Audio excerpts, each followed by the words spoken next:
Well, hello, everyone. I'm James Dobson, and you're listening to Family Talk, a listener-supported ministry.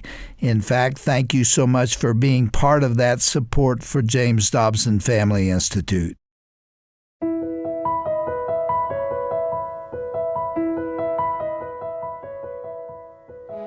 Hello, and welcome to Family Talk, the radio home of Dr. James Dobson, America's preeminent Christian child psychologist.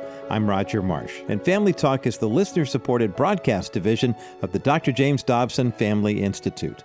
Let me ask you a question. How much of a role does anger play in your life? How about in your marriage? Do you frequently find yourself angry with your spouse? Or do you tend to brush things off that should probably be addressed? Well, today on Family Talk, Dr. Dobson and his guest will be addressing the topic of anger in marriage and how to handle it in a God-honoring way. To introduce today's guest, here now is Dr. James Dobson. I have the privilege today of letting our listeners hear from a friend who's already gone. She's in heaven. Her name was Jean Lush, and she was a gifted counselor and family therapist, and I had her on the program many times. What a great lady she was. She had such wisdom and such insight into family life. She authored many books, including Mothers and Sons and Women in Stress. And I had her on the program, as I said, many times. Today we're going to roll back the clock to the 1980s when Jean and I talked about the subject, Defusing Anger in Marriage. It's still good stuff after all those years, and I'm anxious for our friends to hear it. Well, that's right, Dr. Dobson. We pray that those struggling with anger will find some real hope from today's program. Here now is Dr. James Dobson's classic interview with Jean Lush on this edition of Family Talk. Let me just start with this question. In the late 60s and early 70s, all the schools of psychology, certainly all the secular schools of psychology, and most of the counseling programs were telling people that stored anger becomes hate. Therefore, never store it, ventilate it, and if you feel angry, lash out at the other person. And counseling programs were designed where they taught people to hit each other with what they called encounter bats, which were foamy-like things, slam the fist on the table and scream and curse and say mean things about your parents and so on. We came through a whole era of that. I never bought it. I know you never bought it, but that was the psychology of the 70s. Where are we now? How do you see anger, and when should it find expression? I could never buy it because I very quickly found that it escalates itself into a vicious cycle that went on, because I think the more anger we're going to express in a way that attacks another, the more it'll generate. Yeah. Now, I feel that we have to find ways of expressing anger so it literally goes into the ground. Mm-hmm. You see what I mean? That doesn't become destructive to another person. I feel that many marriages are destroyed, you see, through these very theories. Too many people have come and gone through this, you see, in their marriages, and then we find that love goes out of the door. You know what I mean? There's a great deal of anger constantly expressed. Yeah, if I could make an analogy, I think the psychologists of the early 60s thought of anger as a quantity. Let's say you have 10 ounces of anger. So let's open the valve and let's release 10 ounces of anger and let it run into the ground, and then you will have zero anger. But instead, the process of releasing that anger produced 20 ounces of anger. In other words, the very process of ventilating and of expressing it to the other person and screaming and doing all that you do to let it go, it builds additional hostility and conflict. So it's not really a ventilation at all. No, it isn't. And you see, marriage cannot afford that. Because, I've always felt that the love in a marriage has got to be guarded very carefully. And so I just don't think that great love can stand too much anger. It can stand some. But the trouble with anger is it escalates, you see, until it becomes destructive. And in no time it does, because when one person expresses it, the other's only waiting their turn to hit back, you see, with more anger. And so it begins something that eventually people who were once had great love for each other wake up one morning and find it's simply gone because it's really been destroyed. All right, I'll play devil's advocate with you. I'm a woman. I worked 3 hours fixing a meal for my husband, and I had candles on the table, and I fixed the favorite thing that he wanted. He knew I was doing this, and he came walking in an hour and a half late. It was cold. The evening was ruined. I feel that he's disrespected me, and he could have at least picked up the phone and called me, and I am white hot with anger when he walks in. How can I keep from feeling that way? And if I feel that way, shouldn't I jolly well tell him about it? I don't think you can keep from feeling that way. But when it comes to jolly well letting it out, then I'm going to say, hey, wait a minute. Let's see what we can do about this. Perhaps it would be better to wait and think it over a little bit.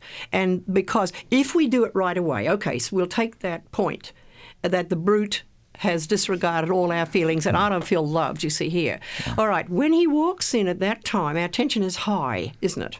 Yes. And we're going to really let him have it. But the trouble is, at the height of the tension, we're going to bring something else in. So this is the kind of thing that we will do. What do you mean? You'll remind him of the last time he did something dumb. And I might say to him, well, this isn't the first time that's happened. Then in no time I'm saying, you always do this to me. In fact, I remember right back in our honeymoon, you don't care about the way I feel. You see, in no time, when you start in while at the height of the tension, you're going to bring in a lot of other things. You build a case. You build a case, and in no time there are accusations hurled. All right, now supposing now I want to really guard my marriage. I am feeling mad, say. Now, I might decide at that time not to say anything until I've had a chance, to think this over, because I don't want this to happen again, but I don't want to have a row right now. All right, now the first thing that I might do now, perhaps, is to call up a very, very close, supposing I have a very trusted close friend. By the way, this is what I call debriefing. This is one thing. We could meet a friend. I remember such a friend calling me up once many years ago about a situation where she was feeling mad about the whole family and really had walked out on. She had reason to be mad over this. But instead of having it out with the family, she called me first and we sat down just for an hour and a half and she talked over the situation. Now, the time she talked it over, the tensions were being loosened. They were flowing out. When the tensions now, in a sense, were let go, she was able to think of a good solution. And the time she got around, that was a few days later, and the solution really worked. That was sitting the whole family down and explaining logically what had happened to have made her feel. Now, she might say something like this, not, you don't care how I feel, you know what I mean? Mm-hmm. It's, I had a problem. With the way things went last weekend, I found that everybody went out and I was left to do the full brunt of the work. And, that isn't really the way a family can run. So, but when we have let some of the tensions out, then I think we can rationally handle the actual problem itself, you see, without all that build-up of tension. We're not likely to go back and call up all kinds of accusations. We're much more... Now, you're not suggesting that a woman keep to herself and to her friends her anger over a situation like that. No, but that she not. Ventilate first to a good friend and then confront the issue when she's under better control. Some of the time. Now, I'm not saying always. This just happened and it worked beautifully because now this is a very dear, special, close friend, you see. Your advice is controversial, isn't it? Very controversial here. I'm not sure that I know anyone else who is saying when you're angry, don't blow it off. Wait a bit. Wait a bit. Can I go back to when I first learnt this lesson? And this was a crisis in my life. As I said, I came from a fantastically wonderful home. And now I'm going to tell you something kind of very special. I received a letter from my mother, and it was a letter which upset me because it was criticising everything that I was doing, you know what I mean, moaning about the kids' behaviour. And two of my children were awfully lively when they were kids, and they were hard going. And sometimes I used to feel very hopeless about it, and I was having a hard time. But I got a letter from Mother, and it was just the most discouraging letter. Everything, it seemed like I was doing was very wrong. Now, I was dreadfully upset by the letter, and in no time I got angry, really angry about what was said in that letter, because some of it wasn't even true to the facts. All right. Now, do I get on the phone and call Mother up and go for her, as it were, and tell her the way I'm feeling? Well, I'd begun to walk with the Lord in such a way that I knew the Lord didn't want me to do that. I went next door to my friend who was doing the washing, and I said, please, can you stop? I have to talk to you for a few minutes. You see, I talked it over. She didn't say anything back at all. She's a very wise girl. She didn't say anything. She just let me talk to her for a few minutes. So I began to wait, and I particularly read Psalm 37.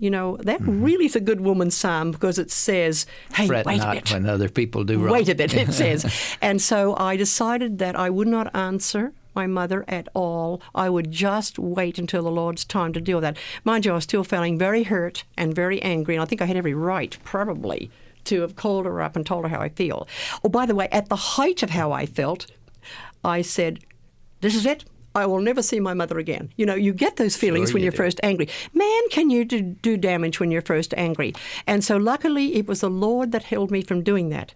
All right, I waited a little bit, and suddenly a sister said to me, oh dear, Mother is fretting. Mother says she wrote a letter to you and she's sure you'll be very angry. Well, I didn't do any more. Soon Mother called and she said, I'd like to come down and talk to you. Now, this is what happened. Mother had some very great strains coming from other members of the family at that time. And Mother didn't know how to handle it. And me being a little, Mother saw me as stronger than the others. So guess what? She took it out on me. Yeah. But it had nothing to do with the facts. And when Mother explained, what the facts really were and how badly she was feeling, to this day, I can only thank the Lord for keeping me from responding to my mother in anger. And I have never forgotten that. And so I can honestly say I do try to wait on the Lord about this business of anger. And over in my life, I'm so glad that God has held me from responding to the anger that I feel. You could have picked up the phone and said things that would be remembered till her dying day, and yours. And do you know that Mother was having a heart attack? Mother did have a bad heart, and it wasn't long after that she had to go back into the hospital for a rest. Can you imagine how I'd feel today if I had called up and told Mother off for the pretty hard things that she had said? But the Lord stopped it.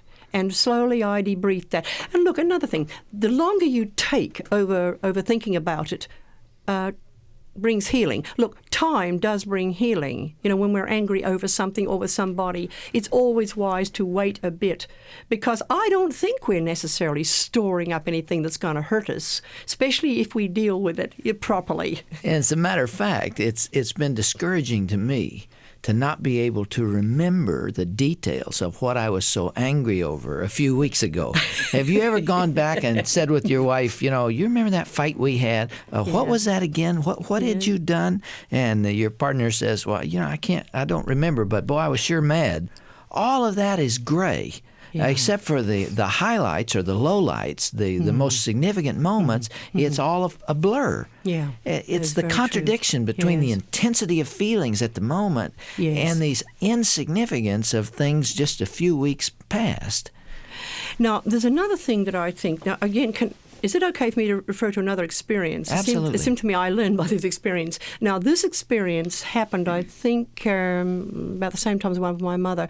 This was an occasion in which another Christian friend was involved, and we had been very, very close. And all of a sudden, that friend felt that she had to tell me something about another member of my family that hurt me very much, you see.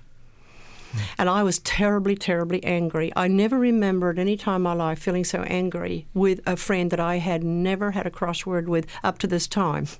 And because I think that our immediate response of anger builds up a tension, and the tension is striving toward discharge. Now, at that point, the kind of discharge is often destructive, because we sort of get discharge at that point of anger by hurting somebody. Now, this happened on a Friday night, and I think my husband was at the time away preaching, so I had no one to talk it over with. You see, I was alone with my children at the time. And I found next day I was so disturbed by the anger that I was feeling that I couldn't concentrate on anything. I was like a driven animal in a cage, you know what I mean? Trying this, trying that, and feeling vengeance and hate and all the yucky negative feelings that you can imagine was going through my mind. And by Sunday, I sent all the kids off early to Sunday school, and I knew that I could not touch my Bible at that time. I felt so angry. But I decided now that I would explore the verses in the Bible, everything I could find about anger in the Bible. And I particularly found parts, that mean of, this is the 13th of Hebrews, 12th chapter of Romans, Psalm 37, many passages now here that talked about if anger gets a hold, it becomes a root of bitterness and hurts other people. And I also learned that vengeance was mine, saith the Lord, and there were many passages on how you wait on the Lord. Now, at that time, I had no real teaching that taught me how to handle that anger. So I got down on my knees and I said, all right, Lord, I will do everything in your word that you've said to do. And of course, I found plenty of instructions. Wait on the Lord, return good for evil, vengeance is mine, saith the Lord.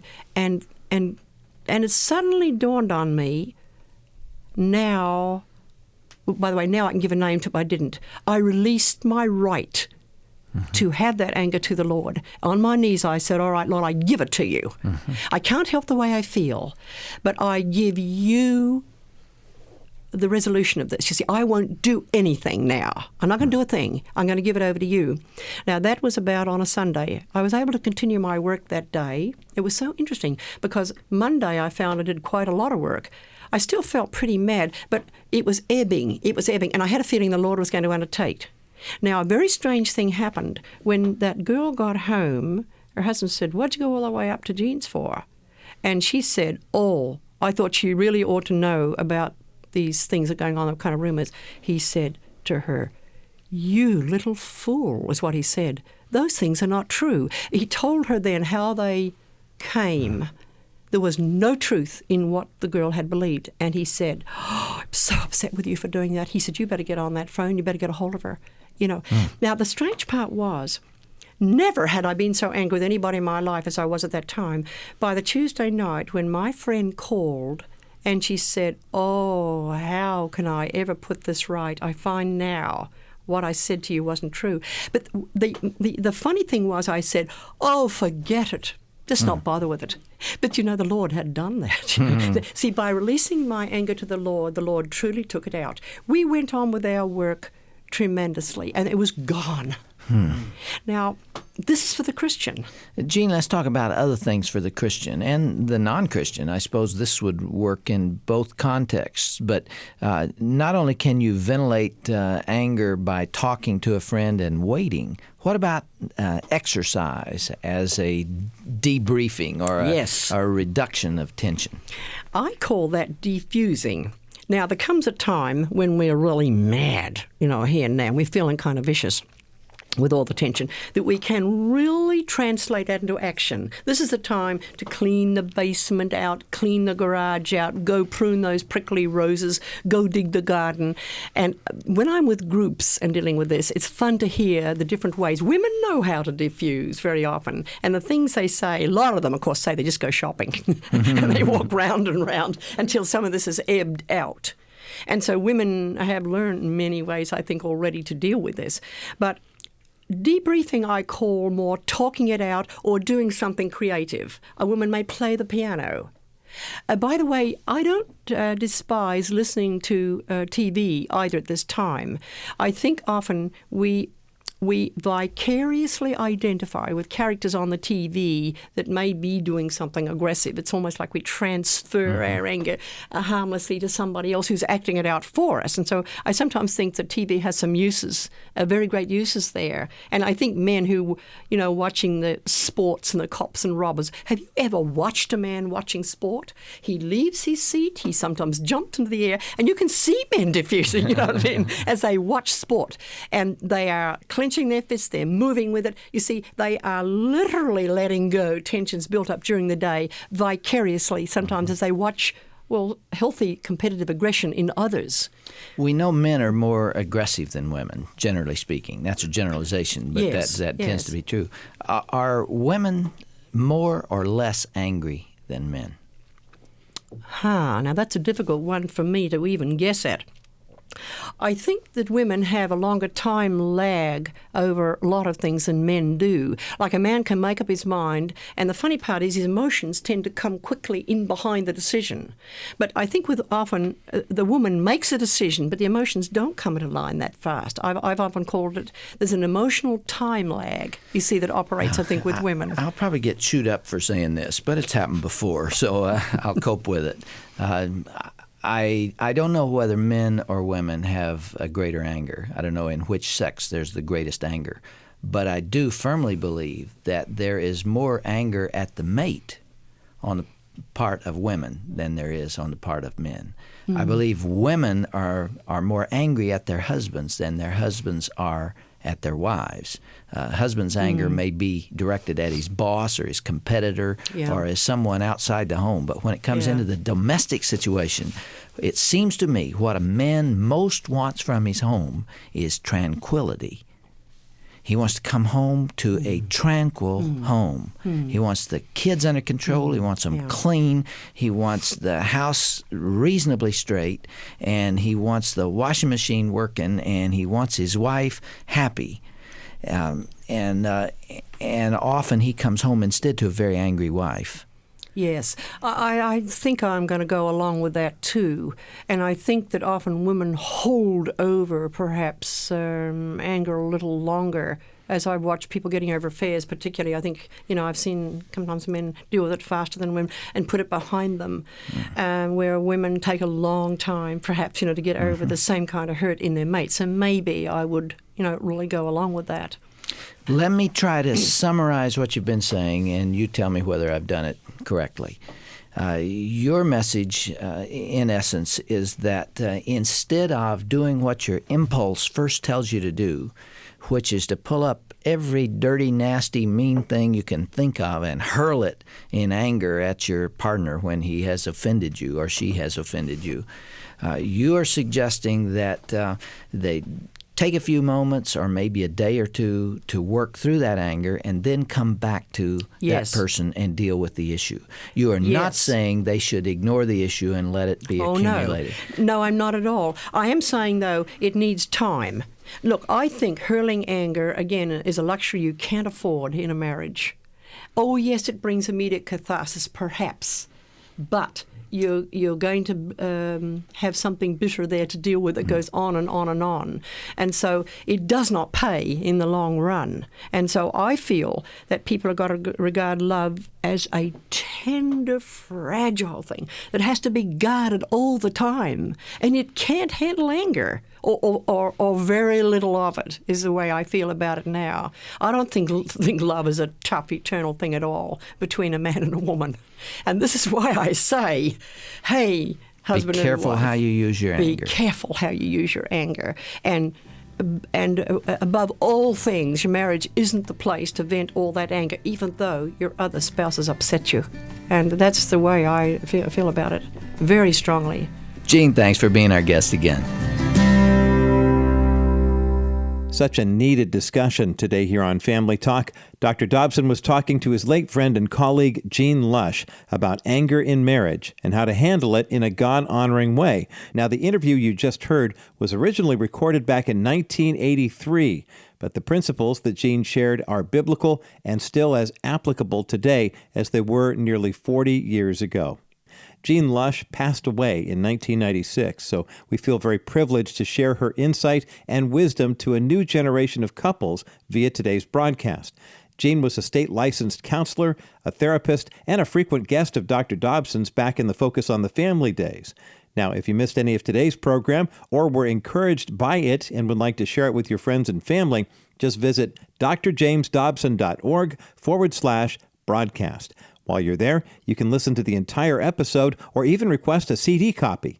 That web address, once again, is drjamesdobson.org 877-732-6825/broadcast. Or you can always give us a call at 877-732-6825. In fact, if you are in need of some prayer or encouragement right now, please don't hesitate to give us a call. Our team is available 24 hours a day, 7 days a week, to pray with you, to recommend resources, or to lend a listening ear. Finally, if you've been encouraged by the ministry of Family Talk, will you prayerfully consider supporting the Dr. James Dobson Family Institute financially? We are completely listener-supported, and your gift of any amount would be greatly appreciated. In addition, all donations to the Dr. James Dobson Family Institute are tax-deductible. If you're able to partner with us in that way, we encourage you to find out how you can make a donation online at drjamesdobson.org or over the phone at 877-732-6825. Thanks again for listening to Family Talk today. May God richly bless you and your family as you grow closer to Him and to one another.